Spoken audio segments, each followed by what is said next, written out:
Halo, kembali lagi di channel YouTube saya Posmarwah Marbun. Terima kasih saudara telah berkunjung kembali di video ini. Saya akan membahas terkait Undang-Undang Omnibus Law. Jadi beberapa hari kemarin sangat banyak demo di kota-kota di seluruh Indonesia untuk menolak Undang-Undang Cipta Kerja ini, karena Undang-Undang Cipta Kerja ini diduga merugikan para buruh.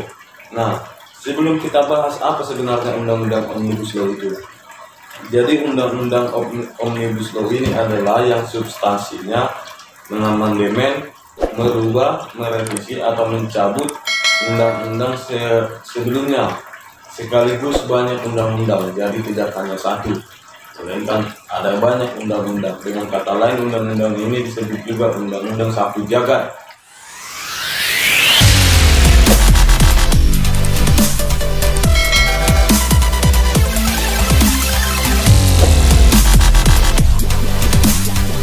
Nah, pertanyaannya adalah, apakah undang-undang ini merugikan atau menguntungkan? Dari segi pemahaman saya sih, undang-undang ini menguntungkan bagi kawan-kawan buruh. Akan tetapi banyak sekali hoax yang beredar di kalangan masyarakat yang akhirnya melakukan demo di mana-mana. Hal ini karena narasi-narasi yang simpang siur oleh oknum-oknum tertentu. Mari kita bahas apa sebenarnya poin-poin yang hoax atau yang diduga merugikan kawan-kawan para buruh. Oke, hoax yang pertama adalah satu, terkait jam kerja.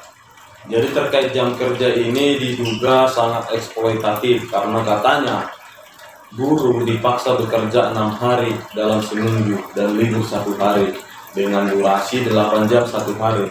Sementara di Undang-Undang Omnibus Law ini disebutkan tidak ada perubahan dan tetap mengikuti Undang-Undang Ketenagakerjaan tahun 2003, di mana di Undang-Undang Omnibus Law ini diperjelas lagi bahwa ada 2 poin. Poin pertama adalah 7 jam per hari dan 40 jam per minggu untuk 6 hari kerja dalam seminggu.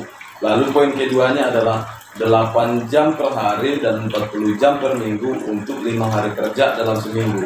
Jadi artinya di dalam undang-undang ini pengusaha diberikan 2 opsi, mau pilih yang 7 jam per hari dengan ketentuan 6 hari kerja, atau pilih yang 8 jam per hari dengan ketentuan 5 hari kerja dalam seminggu. Jadi menurut saya ini tidak ada eksploitasi, jadi hoax ini kawan-kawan.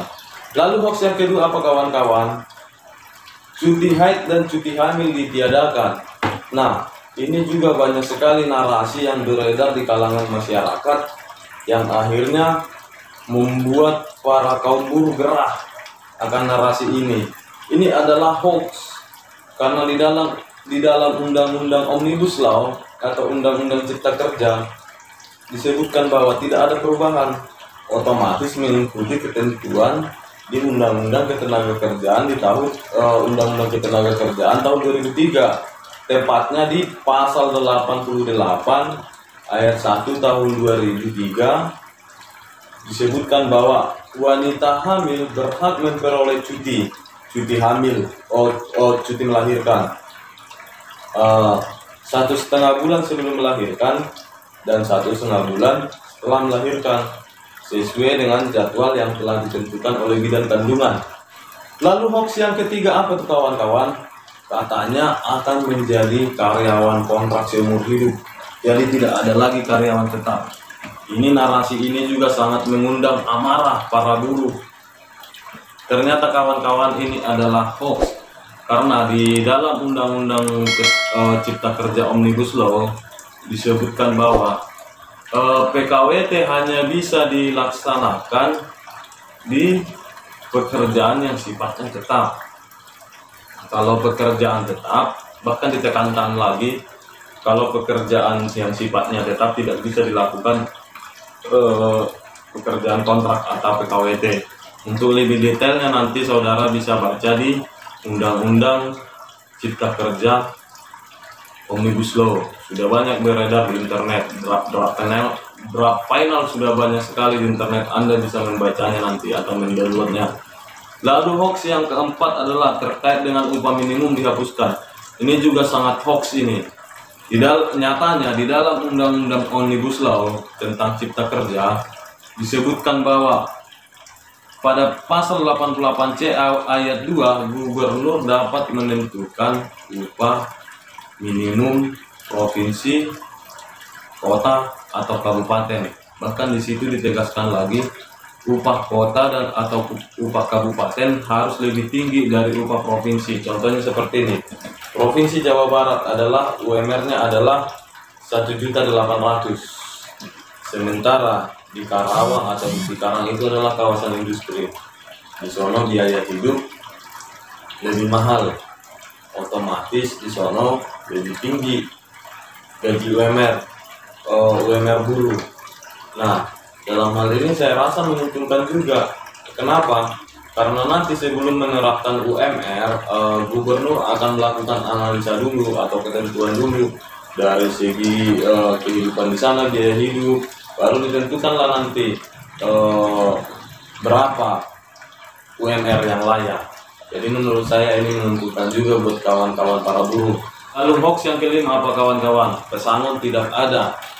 Nah, ini juga hoax yang sangat menimbulkan amarah bagi masyarakat Indonesia.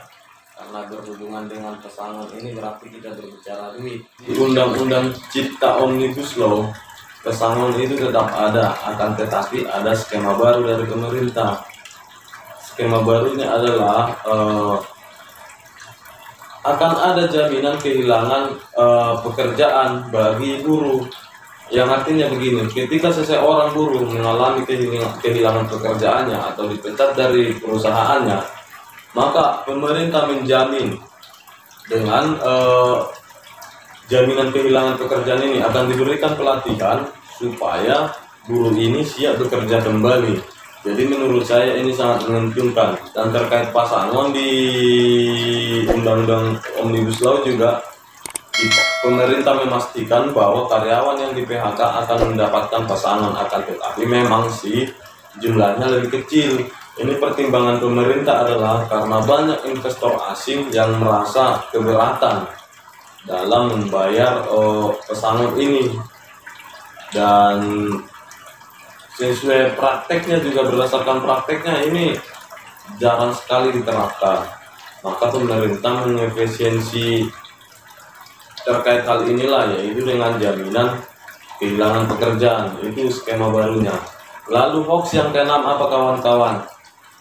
Terkait tenaga kerja asing atau aseng.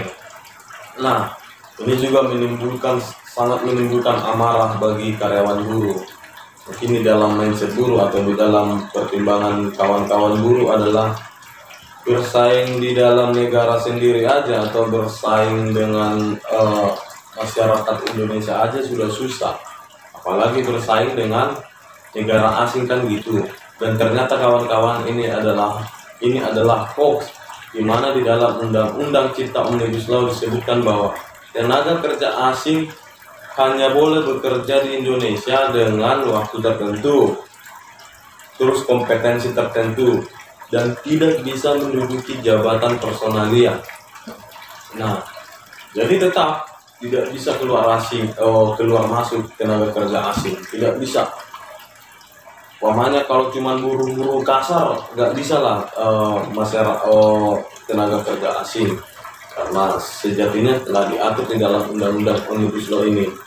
Jadi kawan-kawan, saran saya dan menurut pandangan saya adalah kita nggak usah gaduh lah, nggak usah demo lah di mana-mana. Bagaimana kalau kita biarkan dulu undang-undang ini diterapkan, kita kasih jangka waktunya selama 1 tahun.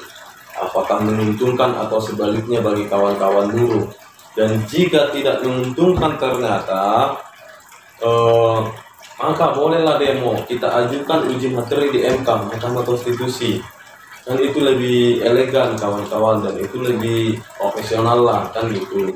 Kalau dengan kita merusak fasilitas umum segala macam, itu merugikan kita juga.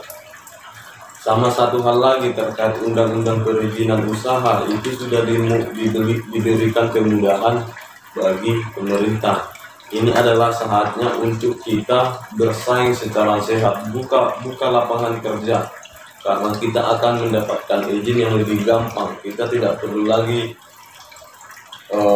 ketemu RT RW segala macam, pokoknya itu udah dipangkas. Hanya cukup ke pemerintah, kita melakukan pendaftaran, kita udah siap membuka usaha. Dan yang terpenting di situ adalah mari kita bangun kompetensi kita, mari kita bangun keahlian kita supaya kita siap di dalam dunia usaha. Jadi kita ambil dari sisi positifnya, ini adalah saatnya kita untuk bersaing secara sehat, dan inilah saatnya untuk pertumbuhan ekonomi kita lebih bagus lagi. Oke kawan-kawan, terima kasih telah berkunjung ke channel saya. Jangan lupa subscribe, komen, dan share.